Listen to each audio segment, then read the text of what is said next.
ஒன்றுமில்லை, உங்கள் நபிகள் நாயகத்திற்கு ஒரு உருவம் செய்து அந்த உருவத்தை அதே இயேசு பெருமானுடைய நடுத்தெருவிலே வைத்து அதே நபிகள் நாயகத்தினுடைய செய்யப்பட்ட உருவத்தினுடைய மூக்கை சிலையாக வைத்து நாங்கள் உடைத்து விடுகிறோம். இது ஒன்று மட்டுமே சமாதானத்திற்கு வழியாக தெரிகிறது.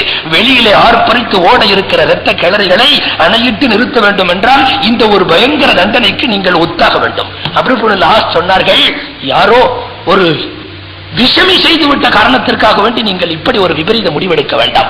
காலை விடுவதற்குள் குற்றவாளியை எகிப்தினுடைய நடுநகரத்தில் வைத்து தண்டனை தருகிறேன், அதற்கு எனக்கு அவகாசம் தாருங்கள். அப்படி அவகாசம் தாருங்கள், அதை மீறி நான் குற்றவாளியை உங்களிடத்தில் ஒப்படைக்கவில்லை என்று சொன்னால் நாளை காலை அதே இடத்தில் அம்ர் இப்னுல் ஆஸ் ஆகிய கவர்னர் ஆகிய நான் நிற்கிறேன். இந்த நாட்டின் கிறிஸ்தவ தலைவர் ஒருவர் என் மூக்கை உயிரோடு நான் இருக்கிற போது அறுத்தெடுக்கட்டும், இது ஒன்று மட்டுமே தீர்ப்பு என்று சொன்னால் காலை விடிந்தது. திரண்ட திடலிலே திடலாக கூடுகிறார்கள், மக்கள் திரளாக வருகிறார்கள், ஆர்ப்பரிக்கிறது எகிப்து நகரம். எல்லாரும் வந்துவிட்டார்கள். நடக்க இருப்பது என்ன? கிறிஸ்தவர்கள் என்ன செய்ய போகிறார்கள்? முஸ்லிம்கள் என்ன செய்ய போகிறார்கள்? பயங்கரமான மக்கள் வெள்ளம்.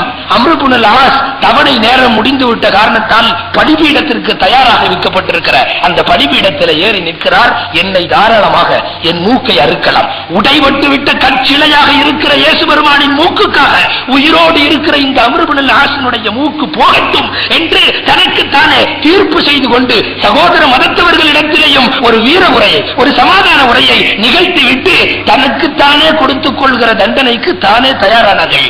அம்ர் இப்னுல் ஆஸ் அவர்கள் கிறிஸ்தவ பாதிரியுடைய கையில கொடுக்கப்பட்டு விட்டது கத்தி. அடுத்து அவர் ஆளுநரின் மூக்கை அறுத்து போட வேண்டும். இது இறந்துவிட்ட ஒரு சிலைக்கு பதிலாக செய்யப்படக்கூடிய ஒரு சடங்கு.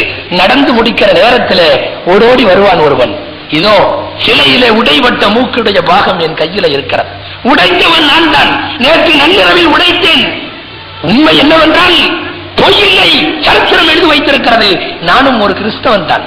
ஆனால் நான் உடைத்ததற்கு காரணம் இந்த நாட்டினுடைய ஆட்சியை மாற்ற விரும்புகிறேன், அவ்வளவுதான். இந்த நாட்டினுடைய ஆட்சியை பற்றி மக்களுக்கு அதிருப்தி ஏற்பட வேண்டும், அதற்காக வேண்டி விஷமத்தனமாக செய்துவிட்டேன் என்கிறார் அந்த அருட்தந்தை.